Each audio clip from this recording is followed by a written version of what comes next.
India and Pakistan relation, ये हम international relation में पढ़ने वाले हैं। ये बहुत ज़्यादा इम्पॉर्टेंट वीडियो साबित होने वाली है आपके कॉम्पिटिटिव एग्ज़ाम्स के लिए। हम इसके अंदर ईयर वाइज टाइमलाइन से देखेंगे कि क्या क्या इंडिया और पाकिस्तान के बीच में घटा है, जो स्टार्ट होता है 1947 इंडिपेंडेंस से लेकर अब प्रेजेंट तक। तो जब भी हम शुरुआत करते हैं किसी भी रिलेशन को लिखने की या पढ़ने की, तो हम कोशिश करते हैं उसके हिस्ट्री को जानने के लिए, और इसलिए हम सबसे पहले पढ़ते हैं उसका हिस्टोरिकल बैकग्राउंड।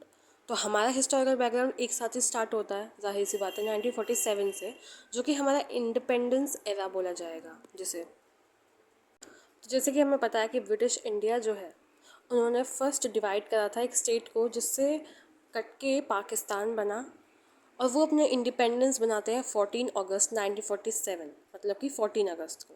और इंडिया जो इंडिपेंडेंस बनाता है, जैसे कि हमें पता है, 15 अगस्त को बनाता है, क्योंकि हम 15 अगस्त 1947 को आज़ाद हुए थे। बेसिकली हम 12 o'clock हुए थे, तो उससे नई दिन की शुरुआत हो जाती है, इसलिए हम 15 अगस्त को बनाते हैं। मुस्लिम डोमिनेटेड रीजन जो था वो पाकिस्तान बना, और जो वेस्ट पाकिस्तान और ईस्ट पाकिस्तान कहलाया, मतलब कि दोनों में मुस्लिम डोमिनेटेड रीजन थे दोनों ही।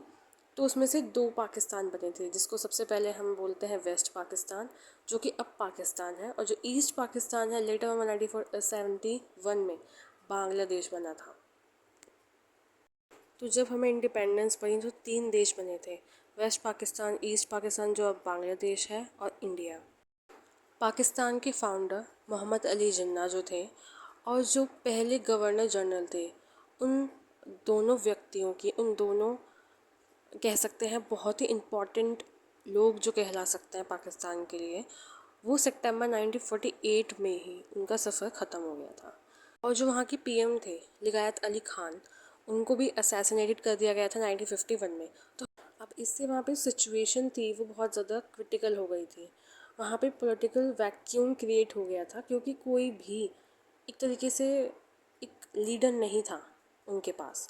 तो वहाँ पे उस लीडर की उन्होंने जो जगह है वो किसने ली? आर्मी ऑफिसर्स ने, और जो सीनियर ब्यूरोक्रेट्स थे उन्होंने वो पीएम की पोस्ट, या फिर कह सकते हैं लीडर की पोस्ट चलाने के लिए देश को उन्होंने अपने हाथों में ले लिया। जहाँ पे जो फेवरेट टूल माना गया उनका, वो मार्शल लॉ और गवर्नेंस रूल माना गया, और ये पॉलिटिकल प्रॉब्लम्स को सॉल्व करने के लिए उन्होंने इन दोनों का ही इस्तेमाल करा। और अगर हम इंडिया की बात करें, तो जब ब्रिटिश कॉलोनियल रूलर्स जो थे वो यहाँ से गए, तो उन्होंने फ्रीडम दी प्रिंसली स्टेट्स को डिसाइड करने की कि वो किस में ज्वाइन होना चाहते हैं, पाकिस्तान या फिर इंडिया, या फिर वो इन दोनों में ज्वाइन ना होके खुद एक इंडिपेंडेंट स्टेट बना सकते हैं, खुद इंडिपेंडेंस ले सकते हैं, फ्री हो सकते हैं इन दोनों से। तो यहाँ पे जो प्रॉब्लम आई वो ये थी कि इंडिया के पास अराउंड 680 प्रिंसली स्टेट्स थी। अब अगर वो डिवाइड होके एक पूरे, मतलब एक देश है, और वहाँ पे छोटी छोटी जगहों पे वो इंडिपेंडेंस ले लेंगी, तो एक यूनिटी की फॉर्म नहीं हो पाएगी, प्लस इंटेग्रिटी जो थी, सोवर्निटी थी, वो बहुत ज़्यादा डेंजर में हो जाती। तो इसी वजह से प्रॉब्लम्स जो है वो सामने। और हमें पता है कि सरदार वल्लभ भाई पटेल को आयरन मैन इसलिए ही कहा जाता है, क्योंकि उन्होंने इन स्टेट्स को एक साथ इंटीग्रेट करके इंडिया बनाया। और फिर भी हम पढ़ते हैं कि तीन मेजर प्रॉब्लम्स रही प्रिंसली स्टेट्स की, और वो प्रिंसली स्टेट्स थी जूनागढ़ जो कि गुजरात में है, हैदराबाद जैसे कि आपको बताओ साउथ इंडिया में है, और कश्मीर जो हमारे अपर नॉर्थ एरिया है इंडिया का, उसमें है। और जूनागढ़ और हैदराबाद को हमने कैसे ना कैसे करके इंटीग्रेट कर दिया, लेकिन कश्मीर जो है वो बहुत ही ज़्यादा इम्पोर्टेंट रोल प्ले करता है टिल डेट। और हिस्ट्री में हम जानते हैं कि वो कितना इम्पोर्टेंट पेज है हमारी हिस्ट्री का। अब यहाँ से हम वॉर्स पढ़ेंगे, जो सबसे इम्पोर्टेंट वॉर रही हैं 1948 की कश्मीर के ऊपर जो वॉर हुई। उसके बाद आता है 1960 की वॉर, जो कि इंडस रिवर वाटर डिस्प्यूट कहलाता है। फिर उसके बाद आता है 1965 की, जो पाकिस्तान के साथ हमारी लड़ाई हुई। फिर 1999 में कारगिल वॉर जो हुई, ये बहुत ही, और इससे पहले कारगिल वॉर से पहले 1971 में जो क्रिएशन ऑफ बांग्लादेश जिसमें हुआ, वो भी बहुत ज़्यादा इंपॉर्टेंट है। तो बेसिकली ये वॉर जो थी बहुत ज़्यादा इंपॉर्टेंट है। सबसे पहले हम इन सब वॉर को पढ़ेंगे, उसके बाद हम पढ़ेंगे कि इनके साथ साथ क्या चल रहा था। तो मैंने लास्ट में एक टाइमलाइन दी है, जो इम्पोर्टेंट इश्यूज़ थे, जो भी चीज़ इम्पॉर्टेंट है सब उसमें लिखा हुआ है। तो आपको एक फॉर्मेट मिल जाएगा एक टेबल फॉर्म में, जिससे कि आप आराम से उसे रिवाइज करके याद कर सकें। 1948 में जैसे कि हमें पता है कश्मीर जो है वो मुस्लिम मेजॉरिटी प्रिंसली स्टेट था, जिसे रूल कर रहे थे एक हिंदू किंग जिनका नाम था हरी सिंह। वो चाहते थे कि वो इंडिपेंडेंट रहें, एक इंडिपेंडेंट किंगडम उनका बना रहे। पर सर्कमस्टांसेस चेंज हो गए, और लेकिन हमें ये पक्का नहीं पता है, अब भी कहा जाता है कि पाकिस्तान ने इन्वेड किया था कश्मीर को, और जिसकी वजह से वहाँ पे बहुत ज़्यादा क्राइसिस फैल गई, बहुत बेकार सर्कमस्टांसेस हो गए। और हालत ये हुई कि हरी सिंह जो वहाँ के राजा थे उन्होंने हेल्प लेने की सोची इंडिया से, लेकिन उन्हें एडवाइस करा गया, जो कि एडवाइस किसने किया था, लॉर्ड माउंटबेटन जो तब गवर्नर जनरल थे, कि पहले वो इंस्ट्रूमेंट ऑफ असेशन साइन करे, तब जाके इंडिया कोई हेल्प दे सकेगा। इंस्ट्रूमेंट ऑफ असेशन का यहाँ पे मतलब है कि आप एक पेपर साइन कर रहे हैं जिस पेपर में ये लिखा हुआ है कि आप अब इंडिया के एक पार्ट हैं।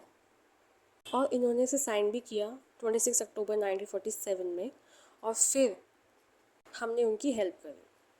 तो ये सबसे पहला हम देखते हैं वॉर थी किसके बीच में, इंडिया और पाकिस्तान के बीच में। फाइटिंग बहुत इंटेंस चली दोनों नेशंस के आर्मी के बीच में। लेटर ऑन दोनों कंट्रीज़ ने एग्री कर लिया कि वो इसे ख़त्म करते हैं, और यहाँ पे सामने आता है as a mediator United Nation UN. और समझौते का रिज़ल्ट ये होता है कि 2/3 पार्ट जो कश्मीर का था वो इंडिया के साथ रहेगा, और जो रेस्ट जो भी बचता है वो पाकिस्तान ऑक्यूपाइड कश्मीर कहलाएगा। उनको एक तरीके से POK जिसे कहते हैं, पाकिस्तान ऑक्यूपाइड कश्मीर, जो रेस्ट का बचता है वो उनके पास है। सेकेंड वॉर जो हुई वो 1960 में हुई थी, इंडस वाटर जिसे हम कहते हैं, जो जिसके द्वारा ये हुआ। तो यहाँ पे बताते हैं इंडस रिवर की। इंडस रिवर जो है वो साउथ वेस्टर्न तिब्बत ऑटोनॉमियस रीजन से बहती है चाइना के, और फिर फ्लो होकर कश्मीर रीजन में एंटर करके वो पाकिस्तान में जाती है, और फिर अरेबियन सी में वो मिल जाती है। तो ये जो रिवर थी इसके पानी के डिस्ट्रीब्यूशन पे लड़ाई हुई थी। तो जो रिवर था, इंडस रिवर जो है वो डिवाइड होती है बहुत सारी डिफरेंट ट्रिब्यूटरीज में, जैसे कि झेलम, चेनाब, रावी, व्यास, सतलुज, ये इसकी ट्रिब्यूटरीज हैं। ये जो लड़ाई थी इसे वर्ल्ड बैंक ने सुलझाया, एज ए मीडिएटर वो सामने आया, और इंडस वाटर ट्रीटी करवाई गई जो कि इंडस रिवर सिस्टम के डिवीजन के ऊपर थी, और इसे फाइनली साइन कर दिया गया 19 सितंबर 1960 में by PM Nehru and president Ayub Khan. और इस ट्रीटी के अकॉर्डिंग इसमें बोला गया कि जो पानी है वेस्टर्न रिवर्स का, मतलब कि इंडस, झेलम और चेनाब का, वो पाकिस्तान को दे दिया जाएगा, और जो ईस्टर्न रिवर्स हैं, मतलब ईस्टर्न ट्रिब्यूटरीज हैं इंडस वाटर या रिवर की, जैसे रवि, व्यास, सतलुज, वो इंडिया को दे दिया जाएगा। 1965 इंडो पाक वॉर। अब हम देखते हैं कि 1960s में पाकिस्तान ने जो है US लेड मिलिट्री अलायंसेस को ज्वाइन कर लिया था, जैसे सीटो और सेंटो। सीटो की फुल फॉर्म है South East Asia Treaty Organisation, और सेंटो की फुल फॉर्म है सेंट्रल ट्रीटी ऑर्गेनाइजेशन।